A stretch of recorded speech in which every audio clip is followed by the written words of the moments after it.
नमस्कार दोस्तों, मैं सिकंदर एक बार फिर से आपका आप ही के चैनल एक्सेल गुरु सिकंदर में स्वागत करता हूं और आशा करता हूं कि आप लोग भी स्वस्थ और मस्त होंगे। तो दोस्तों, आज का जो हमारा टॉपिक है वो है date and time function in MS Excel, कि हम डेट एंड टाइम फंक्शन को एमएस एक्सेल में कैसे यूज कर सकते हैं। बेसिकली इसके अंदर जो हमारे फंक्शंस आते हैं, वैसे तो बहुत सारे फंक्शन आते हैं, लेकिन मैंने यहाँ कुछ सिलेक्टेड फंक्शन ही लिए हैं जो कि बहुत पॉपुलर फंक्शंस हैं और बहुत यूज में हैं।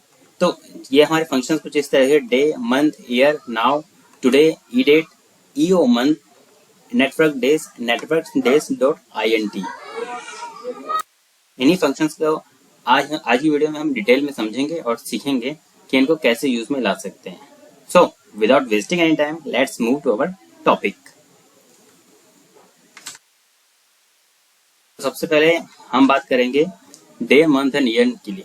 अब पर्टिकुलर हमें कोई डेट दे रखा है कि ये हमारा कोई डेट है, ठीक है। अब इसमें से हमें कोई डेट, मंथ और ईयर निकालना हो तो कैसे निकालेंगे? मैनुअल, अगर आपके पास कोई एक दो डेट है तो आप मैनुअल निकाल सकते हैं कि हमने ये लिख दिया 15 तारीख है, 8 महीना हो गया और 2021 हो गया।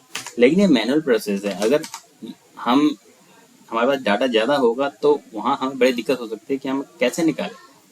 तो इसके लिए हम यूज करेंगे फॉर्मूला, और जो कि फॉर्मूला क्या है, डे निकालेंगे हम यूज करेंगे डे फंक्शन।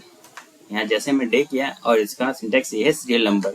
सीरियल नंबर में हमें वो डेट सेलेक्ट करना पड़ेगा जिसमें से हमें डे निकालना है, ठीक है। तो यहाँ पर देखिए कुछ इस तरह से काम करता है और सेम ये ऐसा ही वर्क करता है ये मंथ के ऊपर भी। तो यहाँ हम यूज करेंगे मंथ को और यहाँ से हम फिर सीरियल नंबर यानी वही डेट हमको सिलेक्ट करनी है जिसमें से हमें मंथ निकालना है। ये हमने ऐसा कर दिया। अब ईयर के ऊपर भी ये सेम ऐसा ही काम करेगा। तो यहाँ सीरियल नंबर ये हो गया हमारा और इसको मैंने एंटर कर दिया। तो देखिए तीनों फॉर्मूले से ये कैसे निकल गया, date, month and year. Okay, अब हम पढ़ते हैं नेक्स्ट टॉपिक की तरफ जिसका है नाउ एंड टुडे। तो नाउ और टुडे बेसिकली क्या होता है कि ये हमें जो हमारे सिस्टम का डेट और टाइम ये बताते हैं। अब जैसे कि मैं टुडे का फंक्शन यूज करूं तो टुडे मेरा फंक्शन ये बताता है कि मेरे सिस्टम का आज का डेट क्या है। देखिए आज का डेट है मेरा 13/8/2022। ओके, और इसी तरीके से ये नाउ का फंक्शन में बताता है कि मेरे सिस्टम का आज का डेट और अभी का टाइम क्या हो रहा है। अब मैं यहाँ पे यूज करूंगा नाउ। तो देखिए यहाँ ब्रैकेट ओपन और बंद और एंटर। तो ये देखिए क्या इसने बताया कि टुडे से मेरा आज का तारीख और नाउ से आज की तारीख के साथ मेरा डेट भी निकल गया। लेकिन दोस्तों मैं यहाँ आपको एक चीज बताना चाहूंगा कि यहाँ पर जो ये डेट और टाइम है ये दोनों डायनेमिक हैं।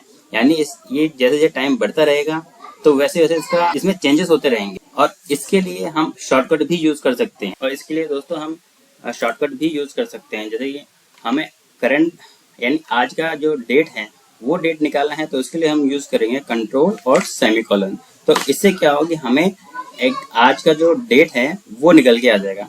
और इसी के साथ अगर मेरे को आज का अभी का टाइम भी निकालना है तो उसके लिए हम यूज करेंगे कंट्रोल, शिफ्ट और सेमीकोलन। तो देखिए इसमें क्या होगा, ये अभी का करंट का टाइम भी आ गया मेरे पास, लेकिन ये जो टाइम और जो मैं ये टाइम निकाल रखा है इन दोनों में फर्क क्या है? फर्क ये है कि ये डायनेमिक है और ये जो मैंने शॉर्टकट के थ्रू यूज किया है ये फिक्स है। यानी अगर मैं इसमें बाद में भी एंट्री करता रहूं तो देखिए इस वाले टाइम में तो चेंज होगा लेकिन इसमें चेंजेस नहीं होंगे। शॉर्टकट से ये करने का ये फायदा होता है। तो आई होप आपको टुडे और नाउ भी क्लियर हो गया होगा। अब हम बढ़ते हैं अपने अगले टॉपिक की तरफ जो है ई डेट। ई डेट बेसिकली क्या होता है कि सपोज कि हमारे पास कोई डेट दे रखा है और फंक्शन ये बताता है कि इतने मंथ बाद यानी 1 महीने बाद या 2 महीने बाद, 6 महीने बाद उस डेट से उस डेट की आखिरी तारीख क्या हो। तो यहाँ पर हम करेंगे जैसे कि हमने 1 मंथ किया या हमने 6 मंथ कर लिया, ठीक है। तो अब हम यहाँ यूज करेंगे ई डेट। ई डेट स्टार्ट डेट मैंने यहाँ से कर दिया और मंथ यानी 6 महीने बाद। 6 महीने बाद क्या डेट आएगी? 6 महीने बाद मेरी आ जाएगी ये डेट यानी 16 सितंबर 2020 के बाद 6 महीने मेरे कहाँ जाएंगे? 16 मार्च 2021 में आ जाएंगे। बेसिकली ये चीज कब यूज होती है? ये हम वहाँ यूज करते हैं जहाँ पर हमें वारंटी वगैरह के लिए यूज करना पड़ता है। अगर हमें एग्जैक्ट वारंटी देनी है तो हम यहाँ पर -1 कर सकते हैं जिससे कि एग्जैक्ट वारंटी है। क्योंकि बेसिकली वहां पर एक दिन हमारा कम होके चलता है। आपको ईडेट भी क्लियर हो गया होगा। अब हम पढ़ते हैं, बहुत ही इंपॉर्टेंट फंक्शन है EO month. EO month basically हम कैलेंडर वगैरह बनाने में भी इस्तेमाल करते हैं और ये हर एक फंक्शन में यूज होता है ईओ मंथ। आप ईओ मंथ को हम कैसे यूज कर सकते हैं, चलिए बताता हूँ। ईओ मंथ बेसिकली बताता है एंड ऑफ द मंथ, यानी कि किसी भी पर्टिकुलर डेट को उठाते हैं और ये बताया कि उस मंथ का आखिरी डेट कौन सा है। तो जैसे मैं करके बताता हूँ आपको, ईओ मंथ मैंने यहाँ से लिया। अब स्टार्ट डेट कौन सी है, स्टार्ट डेट मेरी ये हो गई। अब मंथ ये पूछता है कि कौन से मंथ का होना चाहिए। अगर मेरे को इसी महीने का आखिरी तारीख चाहिए तो मैं यहाँ पर 0 मंथ ही सिलेक्ट करूंगा, ठीक है। तो यहाँ 0 किया और ये एंटर। तो जैसे 1 जनवरी 2021 का है और उसी महीने का मेरे को आखिरी तारीख चाहिए, तो मैं यहाँ पर मंथ जो चूज करूंगा वो करूंगा 0। इसी तरह अगर मुझे अगले महीने का चाहिए, यानी फरवरी का आखिरी डेट चाहिए, तो मैं वहां मंथ डालूंगा 1, इस तरीके से, ठीक है। अगर आपको मंथ का फर्स्ट डेट चाहिए तो आपको बेसिकली इसके अंदर +1 करना पड़ेगा, यानी आपको नेक्स्ट मंथ का फर्स्ट डे मिल जाएगा इससे। तो आपको ईओ मंथ भी क्लियर हो गया होगा। अब हम पढ़ते हैं वर्क डेज की तरफ। तो वर्क डेज बेसिकली 2 तरीके से हम काउंट कर सकते हैं, एक है नेटवर्क डे और एक है नेटवर्क डे डॉट INT। मैं दोनों तरीके से आपको करके बताऊंगा कि कैसे कैसे हम काउंट कर सकते हैं। अब कोई कंपनी है जैसे कि उसमें ये बताया गया कि उसमें 1 जनवरी से लेकर 31 जनवरी तक किसी एक बंदे ने कितना काम किया है, उसका हमें नेटवर्क डे निकालना है। वो निकालेंगे हम कैसे, नेटवर्क डेज फंक्शन के थ्रू।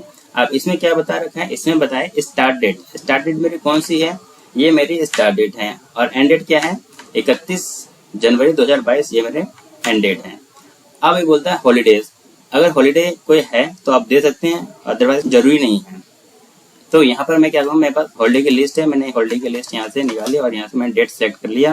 तो देखिए इसमें आंसर आ गया कि ये 18 दिन वर्किंग है। क्योंकि नेटवर्क डेज में क्या होता है कि जो सैटरडे और संडे ये दोनों को हॉलीडे मानता है नेटवर्क डेज के अंदर। तो उस हिसाब से ये आगे इसने जितने सैटरडे और संडे को माइनस करके, पब्लिक हॉलीडे माइनस करके, ये बताया कि 18 डे उसका वर्किंग डे है। अब इसी हिसाब से ये तो हो गया जिसमें कि सैटरडे और संडे हमारा ऑफ था। अब किसी कंपनी में ऐसा होता है कि सैटरडे छुट्टी ना हो, खाली संडे ही छुट्टी होती है, तो वहां हम कैसे यूज करेंगे, वहां हमें यूज करना पड़ेगा नेटवर्क डेज डॉट INTL। अब यहाँ भी स्टार्ट डेट पहले वाले फंक्शन की तरह सेम रहेगा, एंड डेट ये हो गया। अब यहाँ पे वीकेंड्स का ऑप्शन आ गया। अब मैंने बताया कि हमारे ऑफिस में खाली जो छुट्टी होती है वो संडे को ही होती है, तो संडे को मैं सेलेक्ट कर दूंगा, यानी 11 नंबर आए क्योंकि 11 पोजीशन पे था ये।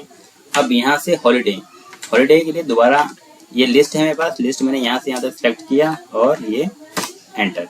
तो देखिए यहाँ पर क्या 5 दिन और बढ़ गए, यानी जो सैटरडे वाले हमारे 5 दिन कम हो रहे थे वो सैटरडे भी बढ़ गया, क्योंकि जनवरी के महीने में जो हमारे सैटरडे और संडे, वो 5 सैटरडे और 5 संडे आ रहे थे। तो आई होप दोस्तों आपको अभी तक ये day, month, year, now, today, E date, EO month, work days ये सारे क्लियर हो गए हो। अगर आपको वीडियो अच्छी लगे तो प्लीज लाइक, शेयर और चैनल को सब्सक्राइब करें। अगर फिर भी आपको कोई प्रॉब्लम या कोई शिकायत है या कोई सुझाव देना चाहते हैं तो प्लीज कमेंट करके हमें जरूर बताइए। Thank you.